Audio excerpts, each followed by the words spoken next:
আপনারা যে গাছটি দেখতে পাচ্ছেন গাছটি হলো জবা ফুলের গাছ। এর বৈজ্ঞানিক নাম হিবিস্কাস রোসা সিনেনসিস।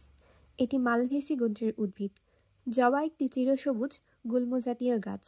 এর উচ্চতা সাধারণত 3 থেকে 6 ফুট পর্যন্ত হয়ে থাকে। পাতাগুলো গাঢ় সবুজ, ডিম্বাকৃতি এবং কিনারা করাতের দাঁতের মতো খাঁজকাটা। গাছের ডালপালা নরম ও হালকা কাঠের মতো হয়। জবা ফুল সাধারণত লাল রঙের হলেও সাদা, হলুদ, গোলাপি, বেগুনি এমনকি কালো রঙেরও জবা ফুল দেখা যায়। ফুলের আকৃতি ঘণ্টার মতো। পাপড়ি 5টি বা তার বেশিও হয়ে থাকে এবং মাঝখানে একটি লম্বা পরাগদণ্ড থাকে। জবার ফুল শুধু সুন্দরই নয়, এর রয়েছে অনেক উপকারিতাও। চুলের যত্নে জবা ফুল ও পাতা ব্যবহার করা হয়, যা চুলকে করে নরম, মসৃণ ও ঘন।